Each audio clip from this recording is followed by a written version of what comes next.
Hello and welcome to SML Primetime, the official commissioners podcast of the Sim Madden League. I am Primetime 000, and boy oh boy, do I have some stuff to say today. Season 82 finished up, and what a game it was. Primetime 000, a great kick to win the Super Bowl over the Mad Bomber. I now have 2 Super Bowl wins over Bomber, 6 Simbardies this cycle. Just an amazing cycle, the best cycle in SML history by any owner. And I just look back at this cycle so far and so many great moments, not only for myself, but guys like KP, big upset wins, Tug and Torque beating Dan, and Mad Bomber, the playoff run he had. So many great moments. It's been such a good cycle, low drama cycle around the league. I think we have just such a strong nucleus of owners. I'm just very happy with how this cycle has turned out. Obviously with me winning, it certainly helps, but I was thinking a little bit, and this is more of an advice section again, and I'm not trying to dunk on my opponents here, but I feel like if you watched any of my playoff games, specifically my last 2, the one against Bomber and then the one against AJ, I just want to hit on game management a little bit harder than usual. As I think when I commentate games, that's when I get the most frustrated when people make mistakes, because I watch these games and I go and chat and I see people edit their playbooks mid-year, change their playbooks completely and add new plays and always talk about all the time they spent scouting players, the thises, the that's, and then they miss just the most simple stuff. They practice how zones work. They look at player traits. They look at quarterback throwing motions and how they do under pressure and all this stuff. But then when it comes to actually playing the game and game management knowledge, it's like that goes out the window. And to me, it's like, let's focus on game management first.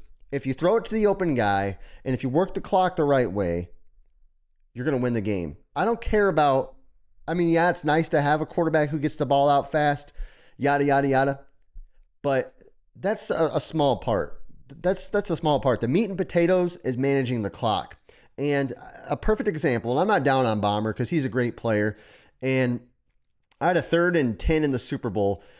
There was like 29 seconds left, and it was around the 50-yard line. And instead of just taking a timeout and Bomber playing regular defense, he let the clock go down to 10 seconds, let me make it the second to last play of the game to kick a field. It's like, why not take a timeout, try to hold me to 4th down, and then have a chance to drive down? Because I was already kind of in field goal range anyway. I was going to attempt a kick, and I probably was either going to run it to try to make it shorter or throw a short pass. And instead, he just kind of let me control the game and win the game. And it's things like that where his users, and again, I'm not down on Bomber or, I think he was trying to put the pressure on me to kick a long field goal. But it's things like that where it's like just manage the game better and worry about all the other stuff afterward. And that's not, again, I want to be clear, that's not specifically talking about Bomber.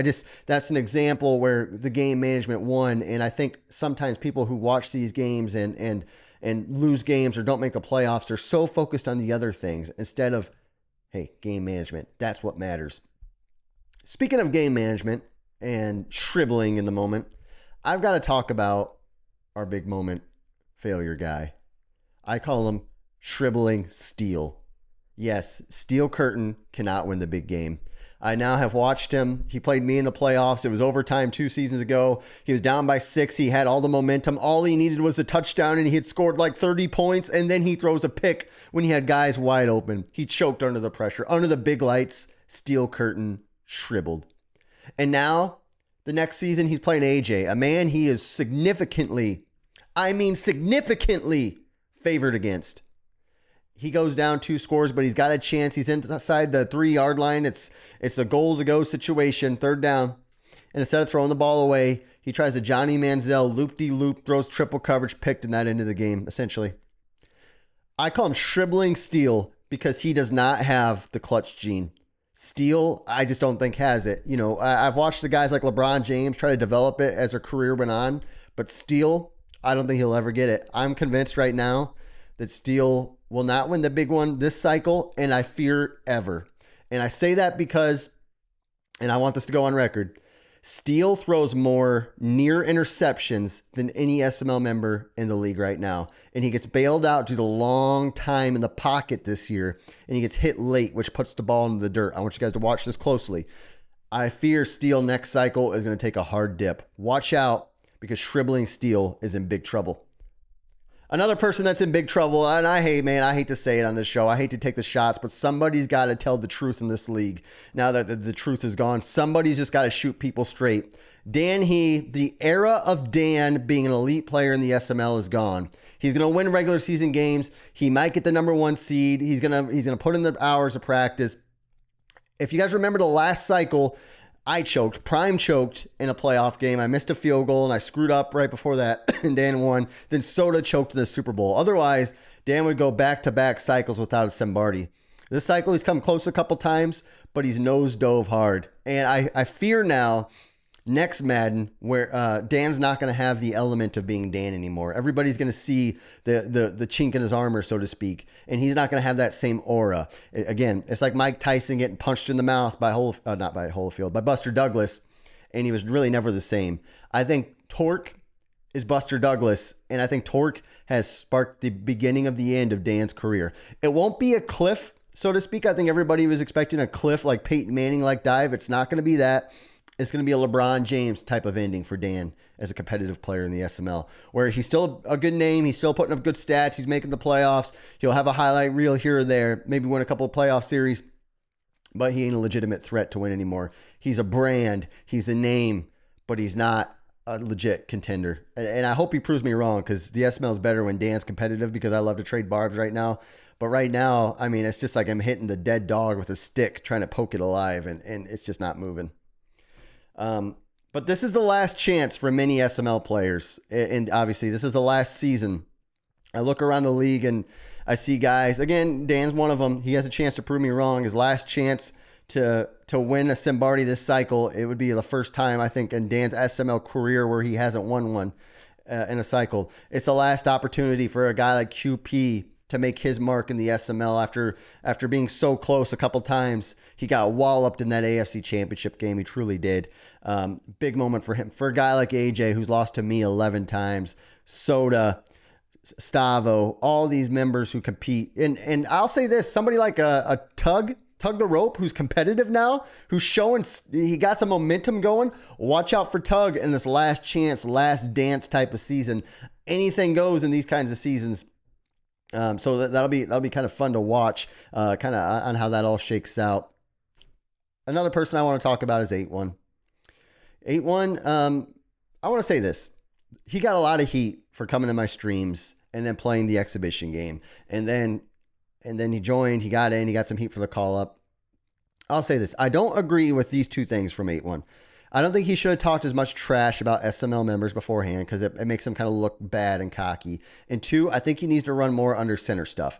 That aside, what else is the guy supposed to do? In the primer, you're supposed to make a difference. If he wants to comment on people's streams and get noticed, he's doing more than most people are. If he wants to commentate SML games as soon as he joins, he's doing more than probably you are. So 8-1, keep doing your thing, man. I'm actually impressed at what you're doing. Again, I think it's important to mix up your play calling, add in more under center basic formations. But beyond that, 8-1 is in the chat. He hasn't been a cancer. He's commentating games. He's writing articles. He's doing more than most. And I've got to tip my cap to a guy who's willing to join a league, jump right in, and do stuff, and do it pretty well, honestly. People might say, hey, he agrees with so-and-so on the commentary. Guess what? He's doing it, and he's not making a fool of himself, and he's not making a fool of the brand. So you can either be a hater, or you can say, hey, you know what? He's contributing to the community. Now, 8-1, on the flip side, I wouldn't get cocky. I wouldn't disparage members, and also you might want to consider adding some I-form or single back. That's some public advice to anybody. We got 42 seconds left, and I just want to talk about a new rule addition we added for this final season, which could get pulled away quickly. We added the run commit rule for specific situations, goal-to-goal situations, 3rd and 1 or shorter, 4th and 1 or shorter. Hey, we needed to give defense an opportunity to stand up to the run game in an offensive heavy game.